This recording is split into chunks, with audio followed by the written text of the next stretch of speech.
Welcome to another podcast episode. Thank you so much for your time and for joining me. No, thank you for having me.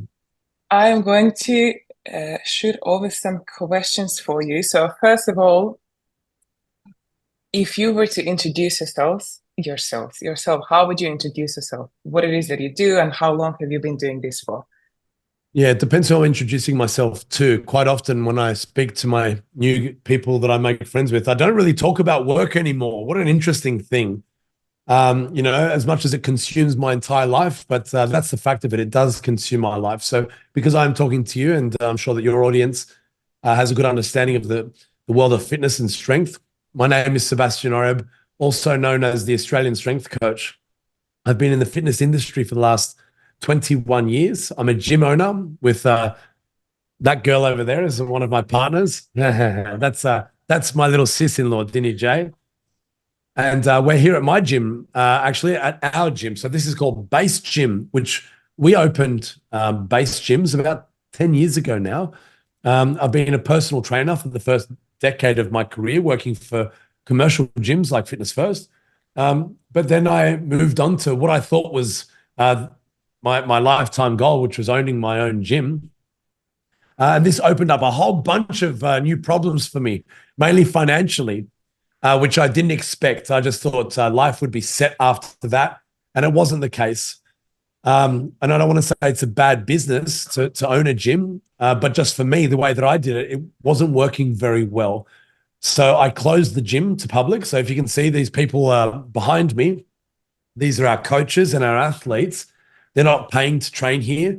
And basically the reason why I have this is for myself, for my athletes and my coaches, for content creation. And the way that I run my business, I'm an online coach and an online educator now. And I train all types of people, but I guess, the reason why I'm the most well-known these days is I've worked with many athletes at the highest levels, such as and including the strongest man in the world, who changed a lot about who I am as a person, how I am seen to the public.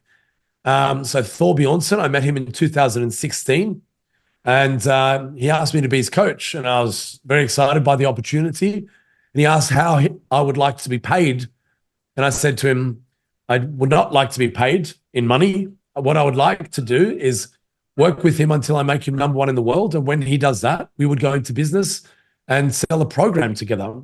And for him, that was a great opportunity because he saw a coach that was that confident that was going to make him number one, but he also saw someone that was going to give him a new business as well. So it was a win-win opportunity for him and absolutely a win-win opportunity for me because getting that opportunity allowed me to showcase my ability as a coach, which I did. We made him 2 years later, World's Strongest Man. And since then, I've been seen as, one of the best strength coaches in the world. And that's pretty much my professional biography. I'm also a father of two beautiful girls, a husband. I've been married for, I don't even know, don't tell my wife, but it's over 15 years, something like that. And I've just got my amazing people around me all the time, the people that work for my gym, which is called, I guess, Strength System, if we were to have a business name. And the way that I run my business isn't that I'm the big boss man. I'm, just one of the workers that helps to continually grow the business. And doing this, I get to meet amazing people like you. Thank you. Thank you. Oh, Keep you're keep welcome. going. Oh, you're Keep welcome. keep going. So, what advice would you give to someone who is thinking of starting a personal training career, online coaching, but they don't know where to start? Because there's quite a lot of content creation, writing There is programs. so There's so much, much. so much to unpack here. I would say the first piece of advice is that you are in the right industry. Okay, so the first piece of information that I was given when I first wanted to start in this industry was to not start in this industry because there was no money in the industry. So that put me off from beginning even earlier than when I actually began, because of course I wanted to be successful. I always knew that eventually one day when I grow up, I want to have a good income. And when I was told that fitness industry wasn't the place to do that, I went and searched elsewhere for my my career that I never found anything that I liked or was good at. And so I kind of by default came back into the fitness industry as an interim job, thinking, one day I'll find my real job in the real world. And then I kind of understood, well, actually, I made my wife pregnant. And when we had a kid on the way, I thought, holy, I need to make sure that I can provide now. So I've got to really take this seriously. And I was too far in the fitness industry to change industries. And I was making decent money as a personal trainer. And I thought, I can't change industries now. So what am I going to do? So that's when I really buckled down and educated myself. I still didn't know where I wanted to be or how I was going to progress in my career because I didn't really know where to look, for guidance, or I just thought that my dream job was going to be now, if I open my own gym, that's the only way that I can scale this business. And so I don't want to blame other people for not giving me guidance, but there was no real social media. There were no real amazing coaches to look up to for their business models. And this is a large part of the reason why I have now chosen to become a business mentor for a lot of personal trainers around the world so that I can teach people exactly how to not make the mistakes that I've made in my industry. So some of the piece of advice, firstly, you're in an amazing industry. Secondly, I don't know anyone that's made $1 million without working their butt off for it. Okay, so that's the next piece of advice that I give people. Some people need to know that it's a great industry and there is a career in it. Other people need to be held back and be told you need to actually work to make the money. It's not just going to be handed to you either. Okay, so that's the next piece of advice. And, there's so many different demographics of people. And I think that the next piece of advice is to make sure you're passionate about the people that you work with. Like for me, for example, I'm a strength coach. I was always told, make sure, like by my mentors, you may have heard of Charles Poliquin, I'm sure you have. Charles Poliquin always said, make sure you're servicing fat loss. And if you're not, you're missing out on a large amount of money. Actually, I didn't take that advice. And that's because I wasn't interested in fat loss. I was interested in making people strong. And I stuck to my guns and I went as far as I could with strength, with myself. My goal wasn't really, finance driven. It was more, I wanted to be the strongest powerlifter that I could be. And I wanted to be the best coach that I could be. And then, so this is the next piece of advice, is to actually be good at what you do, right? So then, as a result of being a great powerlifter and being a great strength coach, that's when I was able to market a very successful business, kind of not the other way around, which a lot of people are trying to take that shortcut and say, day one in the fitness industry, I want to be an online coach because online coaching seems like a really glamorous position and an easy way to make a living without doing any work. So I don't think that's the right way of doing it.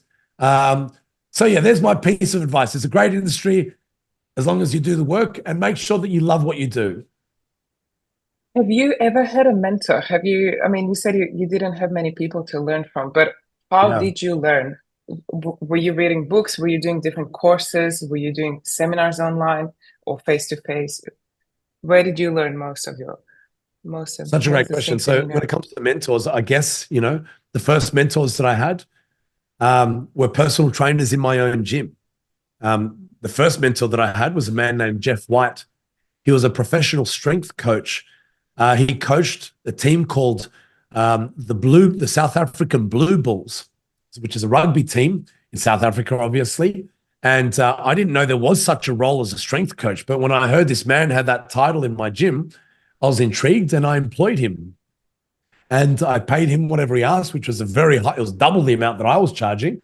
And he opened my eyes to strength training. Before strength training, I was training Arnold Schwarzenegger style, and I didn't think that there was any other style. Or I wasn't open to any other style because I thought Arnold Schwarzenegger was the best. So why would I want to learn from anybody else? And so this was my first mentor, and he pointed me in the direction of other amazing mentors, such as Charles Poliquin, who I spent a lot of time and money being educated by him firsthand, face-to-face and online, with a lot of his courses, but also with private tuition as well by him. Spent a lot of money with this man. He's sadly passed away.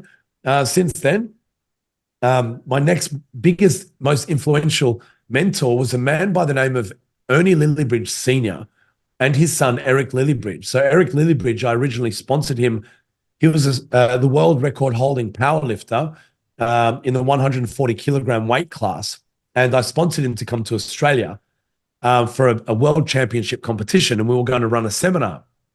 And by coincidence, he brought his father along, which is his coach. And the nature of the relationship, he was with us for 2 weeks and I was looking after them, driving them around. And because the father was, he had respect for his dad would sit in the front seat and he and I would just talk the whole time, every day, for 2 weeks straight. Whenever we drive anywhere, him and I talking. When we're in the gym, him and I talking. And I learned so much about human potential. Just to paint a bit of a picture, he coached his son to squat 480 kilograms. This is in the 140 kilogram weight class. Like this is he set the path for most of the world. Like this is weights that not many people can do. At the time, no one in his weight class could do. And he was a true pioneer, and he opened my eyes to strength potential at the absolute highest level.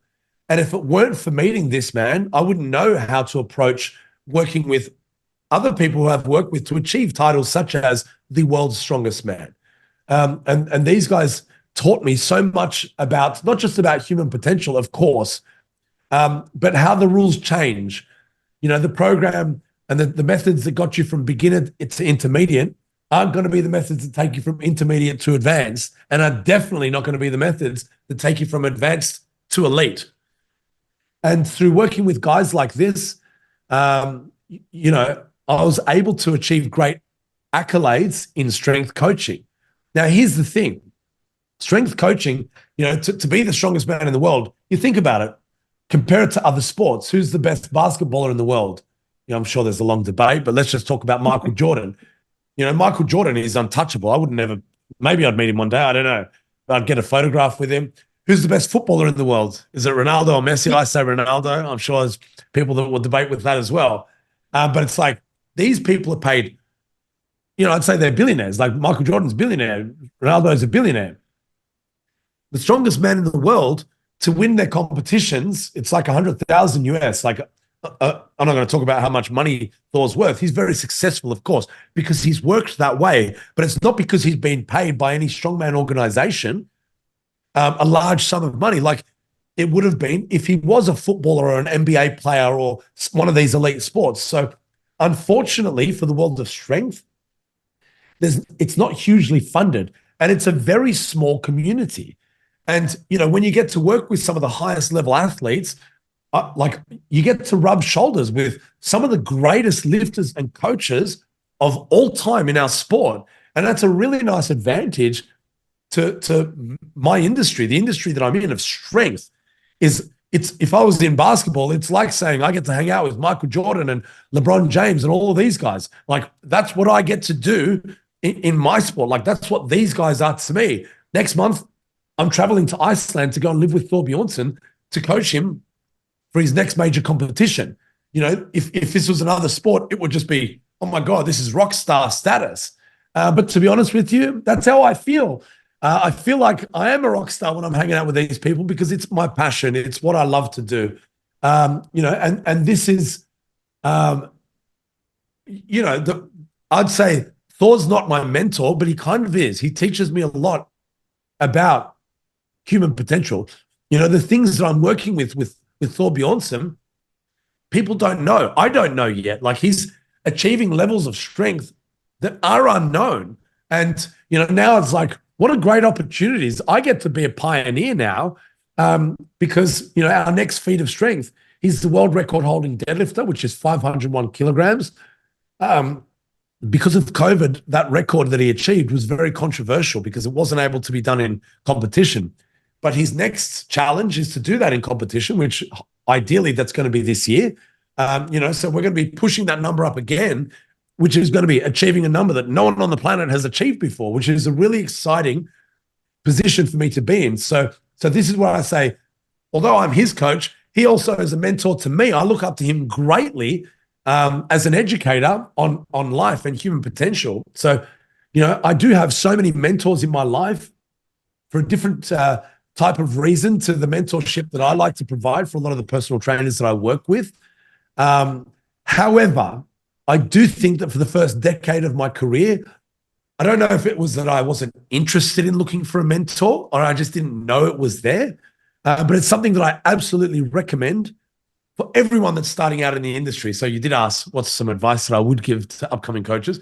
And that would be to seek advice or seek help from a mentor. You know, the amount of knowledge that I learned from learning about, you know, like strength from Ernie Lillibridge Sr.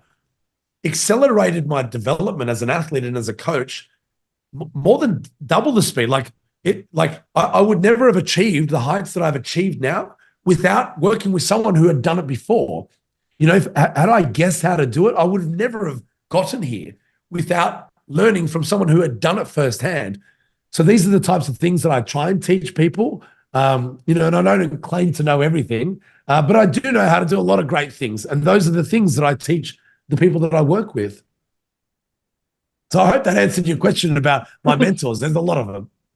Absolutely did. It is very important. I remember when I first started working with Mark, I was also, I would say, a bit hesitant, you know, paying someone else to coach you, telling me what to do. But then I also just opened my mind. And then me opening my mind and working with Mark opened a lot of opportunities and a lot of doors for me. And I also learned a lot. So I would not be where I am today if I didn't invest in him and invest in a mentor and work with a mentor. How would you, so what is your thought process when someone comes to you and says, let's take me for an example, and I say, I want to compete in powerlifting next year. Yeah. What are the questions that you would ask me? Like, where do we start? Like, what's your kind of thought process? Because it is a process and it's sometimes a very slow process. It might take us 6 months to get there. It might take us 12 months to get there. Again, it depends on my goals. But what would be your thought process behind programming, nutrition, recovery, sleep, supplements, everything? For sure. All of those things that you've mentioned is a huge part of it. Programming is one thing. Recovery, nutrition, supplements. Of course, that's huge factors with powerlifting. Now, here's the thing. How good do you want to be, right? Now, you can't be a great powerlifter in a very small amount of time. You can't be really good at anything in a small amount of time. Something that I teach people is it takes 10 years to become an overnight success, right? Actually, I've heard one man say a little bit better than me. He said it takes 17 years and 114 days to become an overnight success. And the man that said that was Lionel Messi, right? Now, he's more successful than me, so he wins. Okay, so, you know, when you say, you know, what's the process? How long would it take and all these things? Well, it's going to take 10 years to be incredible. But I don't think you should wait that long to start doing it, right? You don't have to be incredible to start, but you have to start to be incredible, right? So that's the fact of it. So actually, one challenge that I was given not long ago by a YouTuber by the name of Matt Diavella. He's not an industry, he's not in our industry. He's a YouTuber. He's a very successful videographer and editor. And he approached me and said he wanted to do a challenge for YouTube, 100 days to train for a powerlifting competition. And my first thought was, that's nowhere near as long as you need. But sure, let's see how far you can go. And anyway, this guy shocked me with his results. He was a 75 kilogram male. I don't want to say an athlete, like he was, and I don't mean that in a bad way, that he was not an athlete. He was just a general person. He goes by the title, he's a minimalist, right? Whatever that means to you. But he's not an athlete by any means.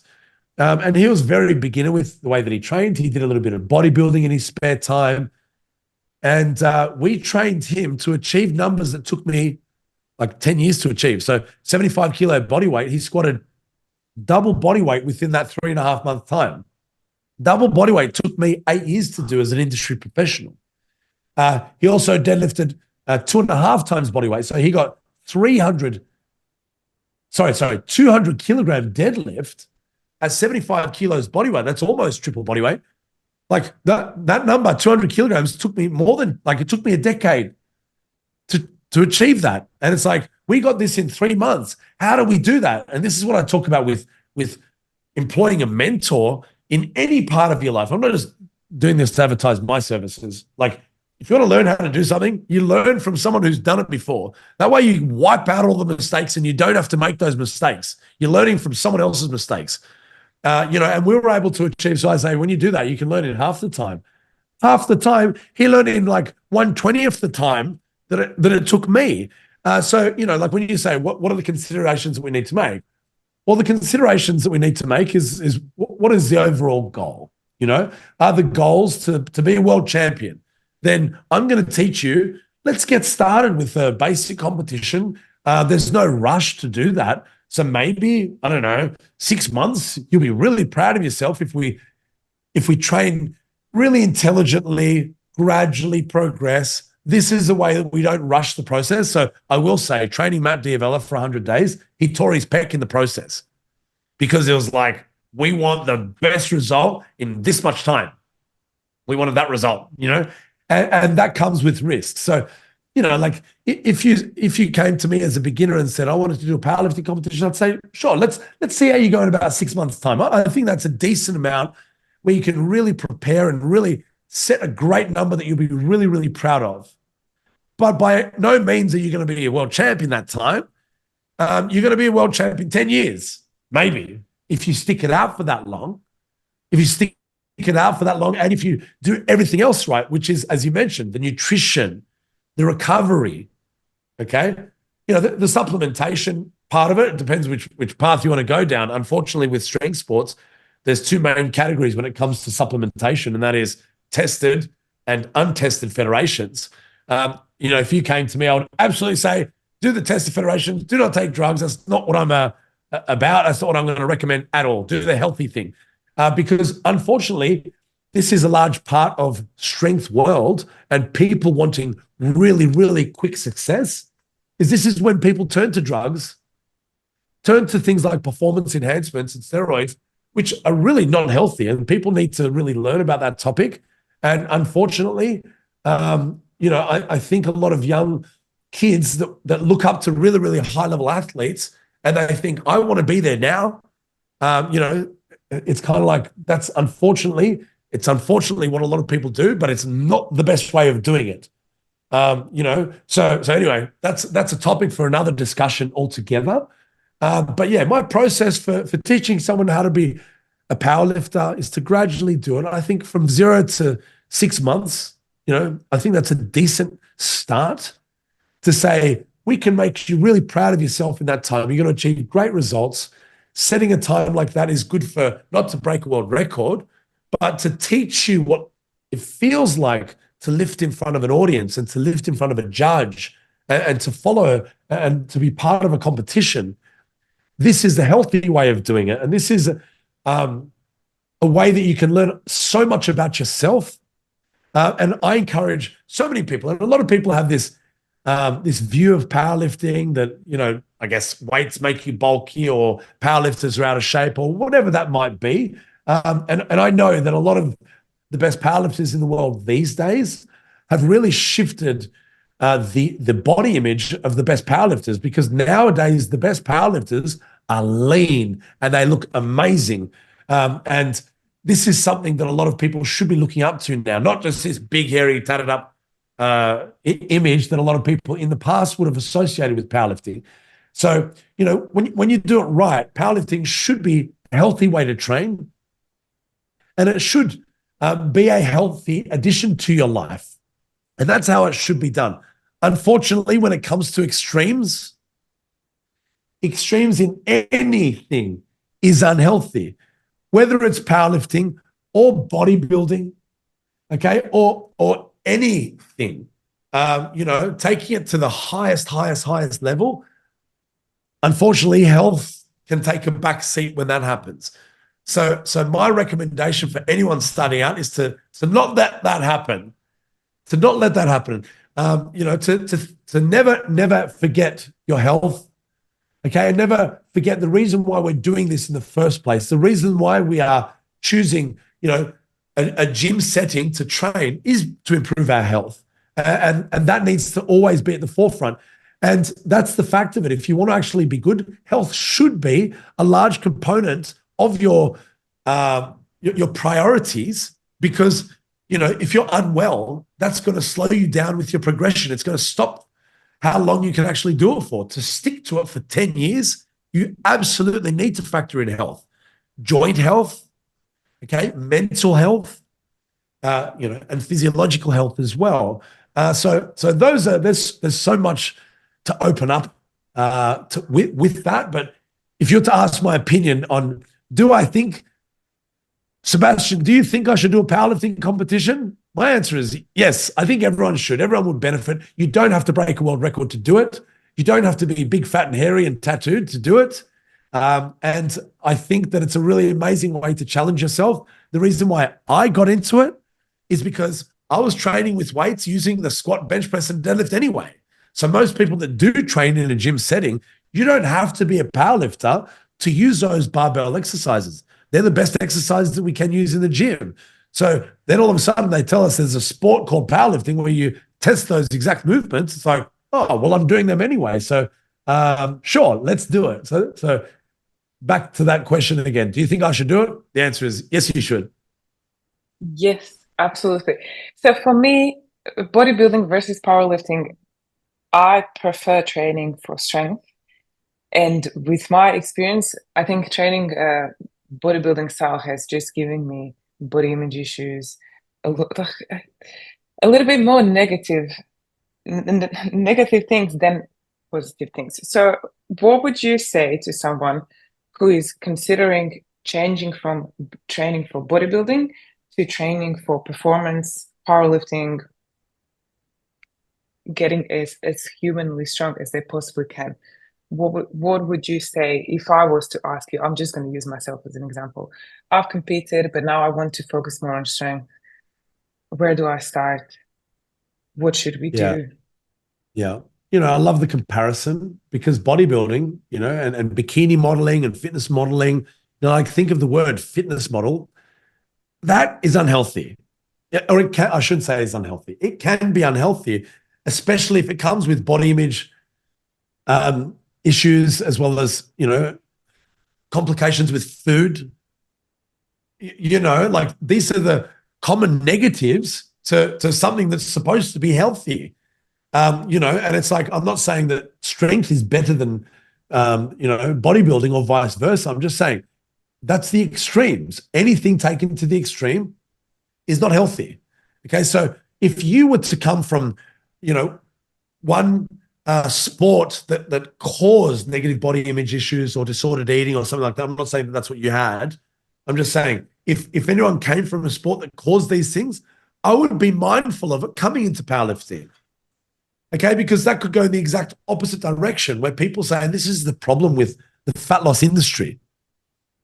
Okay, this is my biggest problem with the fat loss industry is it's statistically very unsuccessful.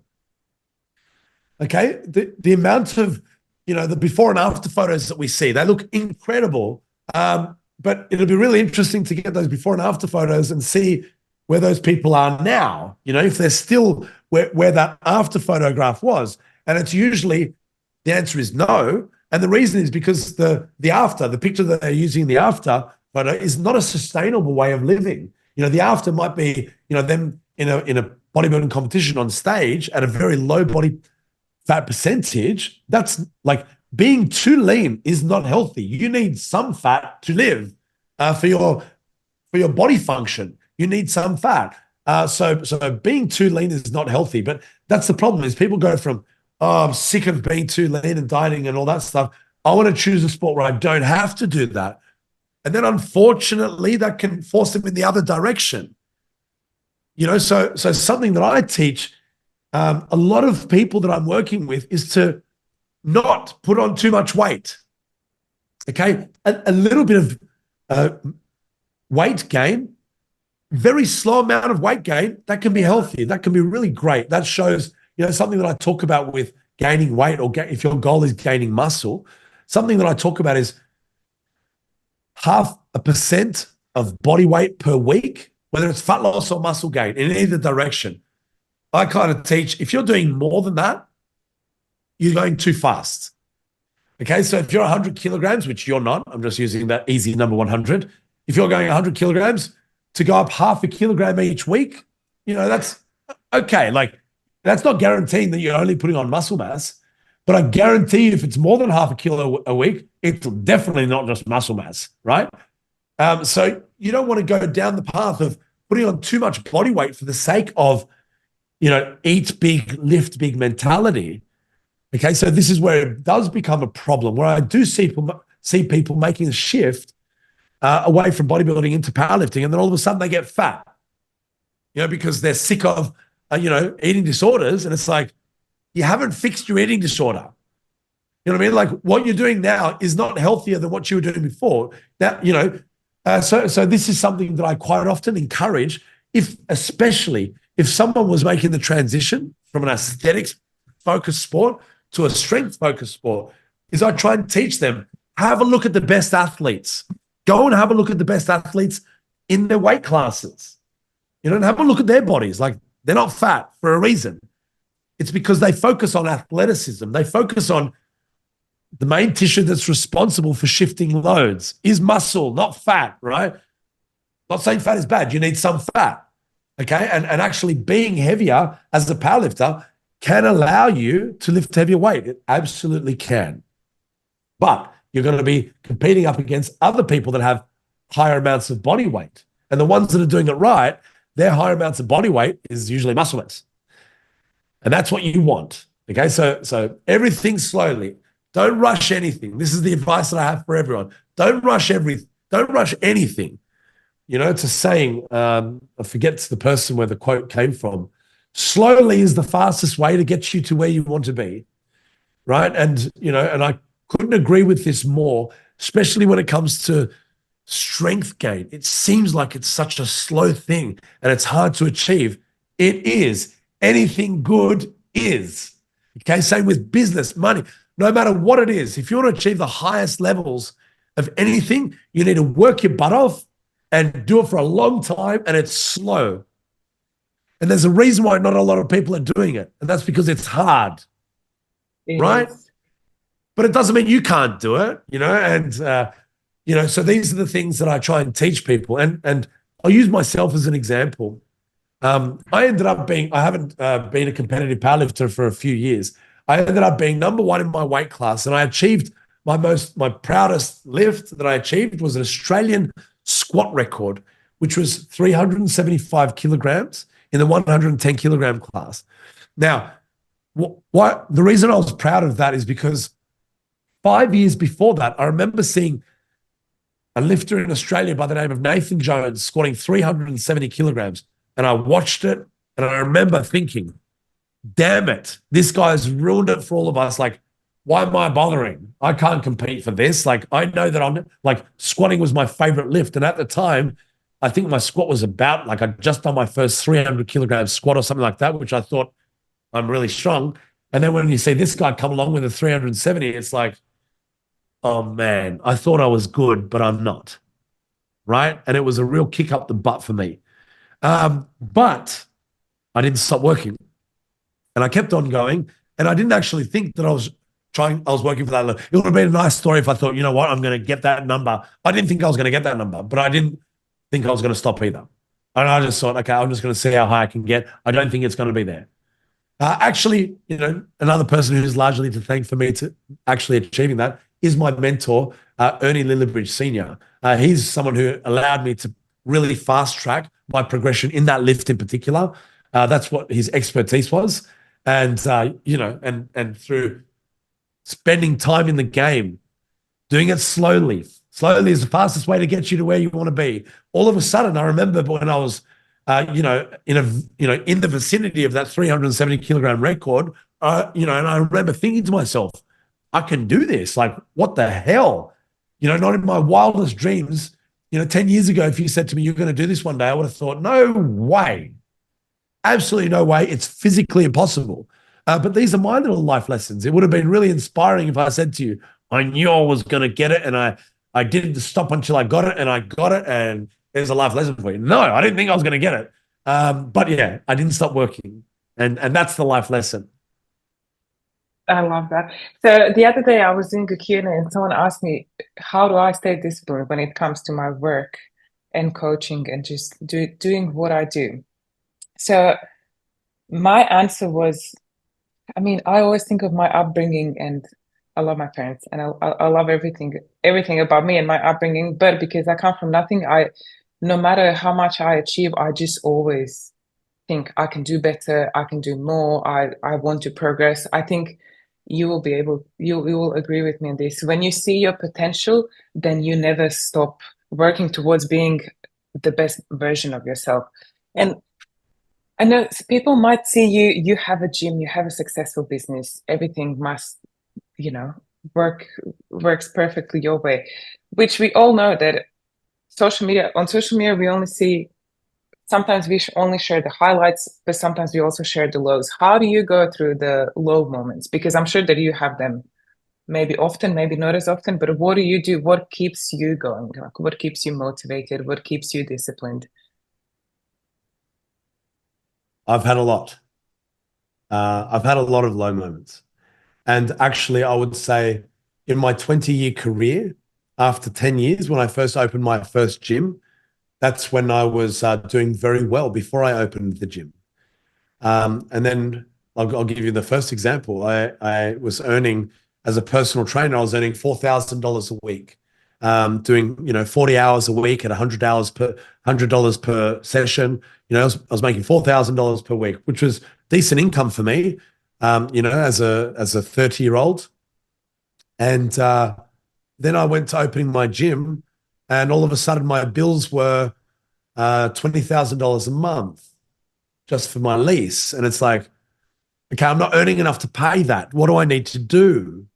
Right. And so this is where actually I had my first daughter, and I had a mortgage at home, and my wife and I were in the same situation together. We were doing things like to make ends meet, to be able to pay expenses. We were doing things like we weren't buying anything. Like I couldn't afford anything. Paying parking on the street. I remember thinking, for an hour at these places, it's, like anywhere between whatever, let's just call it $10. And I remember thinking, maybe I won't stay for an hour because I don't want to spend $10 on parking. Maybe we'll just stay for half an hour, so I only have to spend $5. And it's like those are the little things I remember. My daughter would be, playing with my phone and be like, Dad, can I buy this app? And it's like, I can't afford these little things, And I remember that was just normal to me. I didn't complain or anything like that. I just remember it was really hard. And then it's like, how am I going to pay for these bills? So I started doing seminars, and these seminars were making great money. I'd make, in a day, I'd make $10,000, and it's like, okay, well, my bill's $20,000. So I've got to do another one of those. And it's like, how many seminars can you do? And it's like, it sounds like, oh, wow, look at this guy. You do the maths. It's like, you could figure out how much I'd make in a day, but I promise you, my bills were a lot higher than what my income was. And it was a very, very difficult situation to be in. And a lot of people, especially when I opened my gym, a lot of people, it looked like, I guess it was my fault, because I never complained on social media that I was doing it tough or anything. And I guess it looked like on the outside that I was really killing it, but absolutely I was not. I was struggling a lot. And then during this time when, as I told you, Thor asked me to be his coach, I said yes. I had to travel the world. I didn't have to. I chose to travel the world to go and do it with him. And this was at my expense, and I didn't have the money. I was borrowing money to do these things. And everyone looked at me like, look how much this guy's killing it. And I was in the lowest position in my life financially, and I had children to look after. I had one child to look after, and that's why, if anyone knows, the age difference between my two daughters is 11 years, because I said I can't afford to have another child. I always wanted her to have a sibling. And it took a long time to dig myself out of that hole where social media would have shown you that I own a gym, I work with the strongest man in the world, I'm doing all these amazing things. Oh man, this guy's killing it. So unfortunately, and I don't know whose fault this is, I'm not blaming anyone, but unfortunately, this is part of it, is the more successful you get, the more well-known you get, the more people want to bring you down. And I had a lot of people on social media that used to rant about me during this time and tried to bring down my gym and complain about my gym publicly and doing all these things. And I'm sitting here and I never retaliated ever. And I never would. It's not my style. I never would ever try and bring anyone down. But a lot of people were trying to bring me down at this time. And I'm sitting here going, oh, what am I like? I've never done anything to these people. I've never even met them and they're talking shit about me. The struggle that I was going through. And what was my motivation to keep on going? I wasn't motivated. I couldn't not. I had fucking family to provide for. I had no choice was my motivation, I guess. So a lot of these things sound like it's a really nice, inspiring story, that I had this huge ambition. I didn't have a huge ambition. I had a huge ambition to survive. I had a huge ambition to not let my daughter down and my wife down. And that's, I don't want to call it motivation. I wasn't motivated. I was deep. I was going through hell. I wasn't motivated. And then, I guess the steps that I took to get me through that position, it all went in the right direction. It all went in the right direction to the point where I was able to afford those things now, and I'm not going to sit here and just claim to be, one of those rich mentors that have all these luxuries and all. That's not me. That's not me. But I can afford my lifestyle. I have another child now. I've given my daughter a sibling, which was my only regret in life, that I never gave her a sibling. But she's got a sibling now by accident in COVID. Yeah. Anyway, it doesn't matter how it happened, but it was an accident. I wasn't planning it because I thought we were too far gone, 10 years. She's just going to have to be an only child. It's fine. And then my wife came to me and she said, I'm pregnant. And I thought, I'll tell you what my first thought was. This is the weirdest thing. Damn, I'm strange. I said, my first thought wasn't amazing. We're going to have a baby. My first thought was, I still work. You know what I mean? Like, this is a weird thought process. What a strange guy I am. I wasn't thinking about how beautiful my family is going to be. I was thinking, I work, man. You know what I mean? What a weird way of thinking. But that's me. Hey, I'm just being me, right? And then lucky for me, when we were in that position, actually, we got into the position where we were financially stable, probably actually after Thor Bjornsson won his World's Strongest Man. So when I was working with him in 2016, as I mentioned, I was paying for all of these things and I didn't have the money to pay for it, and my commitment to him was, I'm going to make you the strongest man in the world. And when we do, we're going to go into business together. Anyway, when we went into business together, this was a very big boost for me financially, not just with the products that we had together. Of course, that helped as well, but also from my reputation. More people were buying my other products, which were things like my education. Then I went online and and more opportunities opened for me. So that was the time that happened. It was just before COVID, when financially things started to really change for me. And then COVID came, and it's like, well, I'd set myself up in a way that I didn't have to worry about bills or anything. I was in a very lucky position at that time. And that's when a lot of things changed with the way that people ran their businesses. A lot of things turned online. To be honest with you, I think I was a little bit slow to the party with a lot of the online. I know a lot of people that really took off with their online coaching through the COVID period. And I didn't. I kind of didn't really have the resources or understanding on marketing and business and sales that I do now. And so I do think that I was a bit slow to the party. Had I known the things that I do now, I probably would have accelerated the growth of the business. And COVID would have been the catalyst for the acceleration of the business. But actually, it's really only been in the last, I'd say, 12 months that my business is I started doing very well and was financially not struggling just before COVID. But then really in the last 12 months, my business, I guess, stopping powerlifting. So I retired from powerlifting a year ago. And that's when I thought, I'm a fanatic with everything that I do. I just don't stop. I just put all my energy into it. And when I wasn't putting all my energy into lifting weights anymore, it's like, what am I going to put my energy into? I'm not the type of person that just sits at home and watches Netflix. So then I just started putting my energy into learning how to develop my business. So since I've put more energy into that, business has been my biggest hobby and my biggest interest. And so now that's my next goal. Isn't to get the biggest squat or the biggest total. It's to see how big the business can go. And something that I did with my business, my whole business, was when I learned how to squat more weight, I couldn't wait to teach more people how to squat more weight. And that's the type of coach that I became. And now it's like I'm earning more money. It's like I can't wait to teach more people how to make more money. And it's the same thing. And that's all I'm doing, really. I'm just teaching people to do things that I've done in a much shorter time. That's my motivation.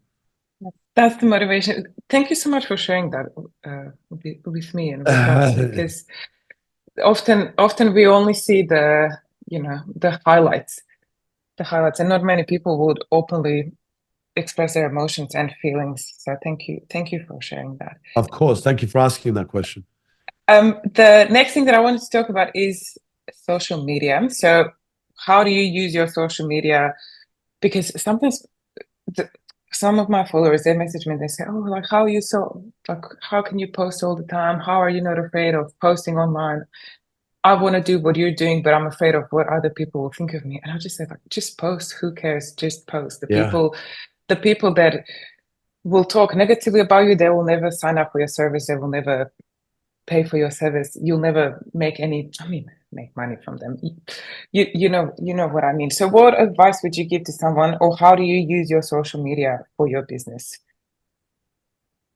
So social media, I mean, the advice that I give anyone that I'm mentoring is if you're not using your social media, you're doing it wrong. You need to. Like, this is the way that you market yourself for free.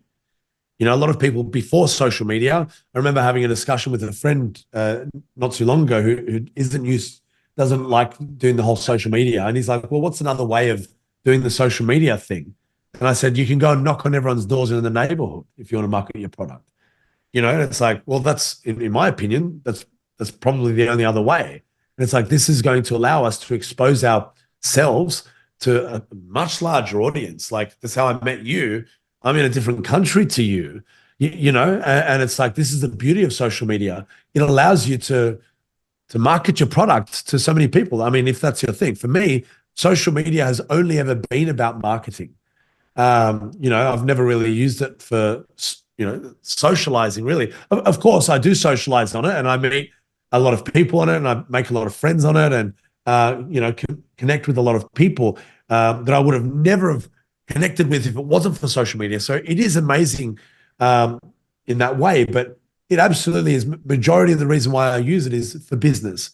And I am like you, I do believe in posting frequently for the same reasons. And that's the reason why I'm not scared of not posting. It's like a lot of people say, that they fear posting because they fear what other people are going to think of it and all these things. And that's my exact answer that I give them as well. The people that are going to judge you negatively for your posts weren't going to buy off you anyway. But it's easier said than done. It is. It's hard to have thick skin. And I know you've got thick skin as well. And I remember that from our very first conversation. It's like, I don't care, I'll do it. It's like, oh, that's awesome. It's hard to convince people to not worry about what other people think about them. It is a really difficult thing. But for me, social media, I love it and hate it. I love it because without it, I wouldn't have the lifestyle I have. I wouldn't have the business that I've created. I wouldn't have met the friends that I've met. But it's tough. It is tough for many reasons. A lot of people on there don't have, positive behavior towards you. And they might try and bring you down and all of these things. And it's like, unfortunately, this is part of success. I'm sure there's other ways of being successful where you don't have to expose yourself to social media as well. But, just the way that I know it, if you want to build in our industry, if you want to build your business, especially if you want to do things like going online, like how else are you going to go online if you don't go online? You know what I mean? It's like, it's kind of like you just have to. So social media, the way that I see it is it's compulsory.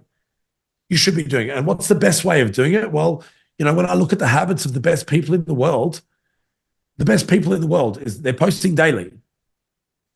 And it's to the point where it's like, okay, well, that seems like it's the obvious solution is to post daily. When I speak to people, it's like, yeah, I use social media for my business. It's like, how often do you post? And if it's like once or twice a week, okay, cool. How's that going for you? Oh, really slowly. It's like, well, the best people post daily, and not just daily either, multiple times daily on multiple separate platforms. You know what I mean? So it's like LinkedIn, TikTok, YouTube, Facebook. What the hell, Everything. man? Everything. It doesn't stop. Everything. Yeah, and actually, it's hard to do. And now, actually, this is my job. It's social media. It's having my social media presence.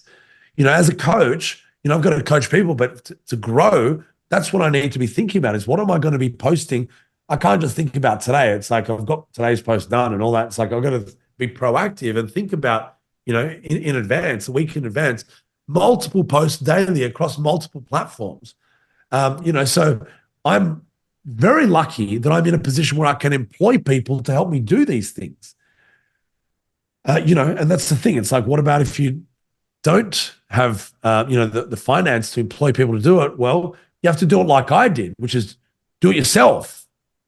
Like that's how you do it. And it's not a bad thing. Doing it yourself is how you learn the ins and outs of your business.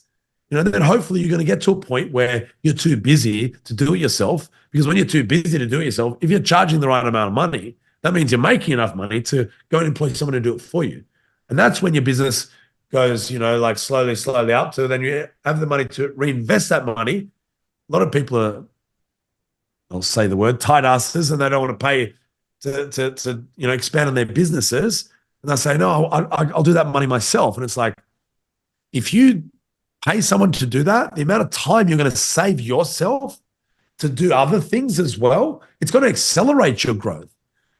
And that's how you have to look at it. And that's what I try and encourage everyone that I work with to do is work so hard that you're so busy that you can't do it yourself anymore. And that's a good sign that you can now employ someone else to do it. Okay. And when you employ someone else to do it, that's going to free you up to do the next big thing. And then when that gets so busy, then you just rinse and repeat that process. You employ the next person and the next person and the next person. And then all of a sudden, you're paying so much in income. And this is what I teach people. It's like I don't complain about paying people's wages because the more wages I make, the more money I make. And that's how it goes. So social media for me, it got to a point where it's now the biggest thing that I focus on. Actually, when it comes to business growth, the biggest thing that I focus on for business growth is how am I going to reach a larger audience? How am I going to build my social media profile? And then, unfortunately, and this is what I don't like, this is the part that I don't like, it's not always about the information and how valuable the information is. It's about how engaging your content is, and there's a strategy for engagement that a lot of people with maybe far less skills or experience or knowledge are able to, have the intelligence to know how to go viral, for example, on their social media platforms, and that allows them to, climb your audience, increase the size of your audience and your followers a lot larger. And that gives you the opportunity to be able to market to a larger amount of people. And that's how you make money, and it's like, I shouldn't say I don't like it. It sounds like I'm being salty, but it's like, damn it, when I see people doing it, I actually do. I can't help but think, oh, I wish I'd done that. But I do feel happy for the individual that's doing it. This is what you need to be doing. And it's a kick up the butt. Whenever I see people doing it, I don't just say, oh, screw that person, for doing it first. I think I'm going to learn off that person, because I do believe I have a really great talent. I'm not saying that person might be untalented, but it's like, cool, if they can do it, I know that I can do it. And it's often a kick up the butt for me to go and do better. So that's the fact of it. Social media for my line of work, which is online coaching, is something that you just have to have. What's the alternative? Go knock on the door and try and do your sales that way. Well, create content and post. That's what I always tell everyone. Like, what are you afraid of?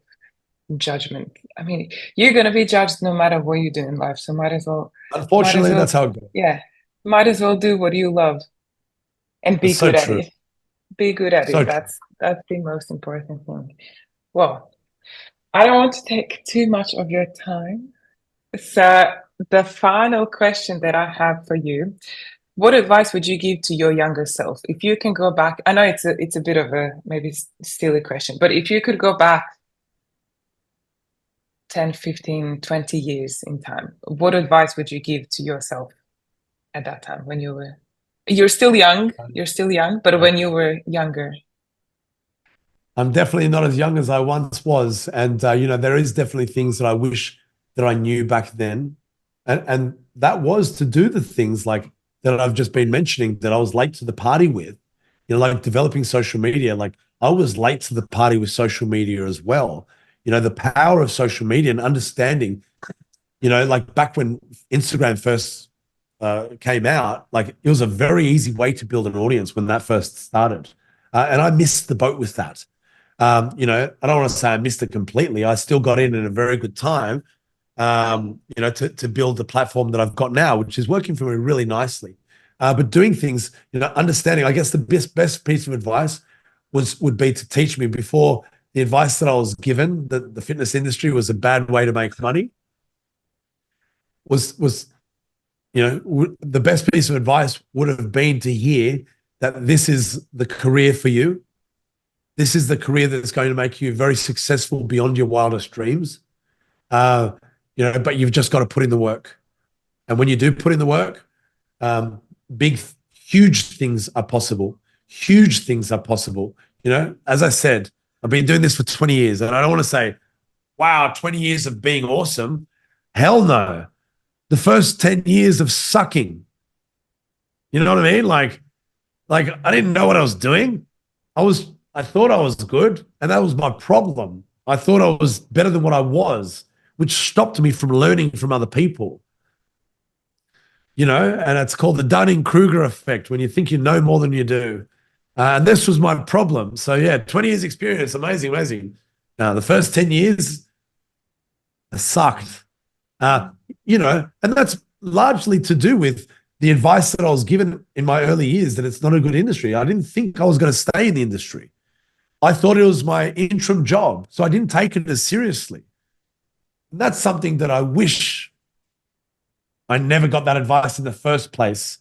And I wish I had someone to look up to in my life that had done it before me so that I could see a clear path. It's like, that there is a possibility of having a very, successful, fulfilling career in this industry, because, I don't know where I would be without this industry.